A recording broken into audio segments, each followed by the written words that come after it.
بسم اللہ الرحمن الرحیم۔ السلام علیکم۔ گزشتہ روز ڈاکٹر عامر لیاقت حسین انتقال کر گئے تھے۔ انا للہ و انا الیہ راجعون، جن کی لاش ابھی تک سرد خانے میں رکھی گئی ہے۔ جی پی سی فاؤنڈیشن کے سربراہ ظفر عباس صاحب سے ہماری گفتگو ہوئی ہے۔ انہوں نے بتایا ہے کہ ڈاکٹر صاحب کی میت کو ابھی تک سرد خانے میں رکھا گیا ہے۔ ان کے بیٹے کا انتظار ہو رہا ہے، وہ آئیں گے اور فیصلہ کریں گے کہ پوسٹ مارٹم ہوگا کہ نہیں ہوگا۔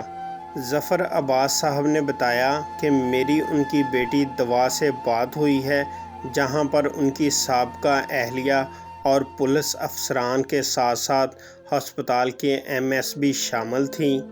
ڈاکٹر عامر لیاقت حسین کی بیٹی دعا کا کہنا ہے کہ زندگی کے آخری لمحات میں کچھ لوگوں نے انہیں بہت ستایا، بہت اذیت دی۔ میں نہیں چاہتی کہ پوسٹ مارٹم ہو اور ان کی میت کو بھی اذیت دی جائے، مگر پھر بھی میرے بھائی آ جائیں، فیصلہ وہی کریں گے کہ پوسٹ مارٹم ہوگا کہ نہیں ہوگا۔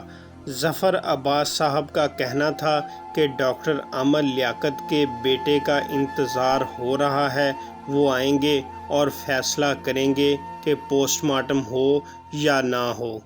ظفر عباس صاحب کا کہنا تھا، ہر انسان میں خوبیاں بھی ہوتی ہیں، خامیاں بھی ہوتی ہیں۔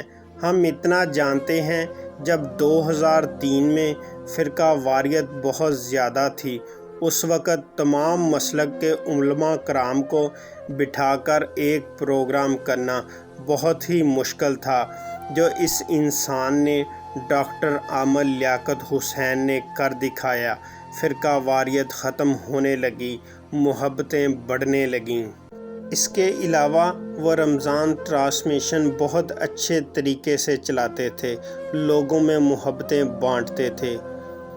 ڈاکٹر عامر لیاقت ایک بہت بڑا نام تھا، اور اگر کوئی شخص زندگی کے کسی حصے میں آ کر پریشان ہو جائے یا کسی وجہ سے ٹینشن کا شکار ہو جائے، وہ اس کا اپنا ذاتی مسئلہ ہے، مگر لوگوں نے ان کی خدمات کو نہیں دیکھا، ان کو ٹک ٹاک پر، سوشل میڈیا پر، یوٹیوب پر، باہر روڈوں پر، ہر جگہ ان کو ذلیل کیا۔ Doctor Aamir Liaquat T V host anchor کے ساتھ ساتھ رکن قومی اسمبلی بھی تھے، لیکن پھر بھی کسی نے نہیں دیکھا۔ اس کا جوان بیٹا ہے، جوان بیٹی ہے، وہ کسی کا بیٹا ہے، ان کا کوئی بھائی ہے، فیملی ممبر ہیں، وہ کتنے ڈسٹرب ہوئے، کتنی ڈپریشن میں آئے، اور آخر کار انہوں نے اپنے آپ کو کمرے میں بند کر لیا، ٹارچر برداشت نہ کر سکے، پھر انہوں نے ملک چھوڑنے کا فیصلہ کر لیا۔ کسی کو کچھ علم نہ تھا کہ وہ ملک چھوڑنے سے پہلے دنیا ہی چھوڑ جائیں گے۔ ڈاکٹر عامر لیاقت حسین اب ہم میں نہیں رہے۔ انا للہ و انا الیہ راجعون۔ سب دوستوں سے گزارش ہے کہ خامیاں سب میں ہوتی ہیں، مجھ میں بھی ہوں گی، آپ میں بھی ہوں گی۔ برائے مہربانی خوبیاں بتائیں، خامیاں نہ بتائیں۔ وہ بہت اچھے انسان تھے۔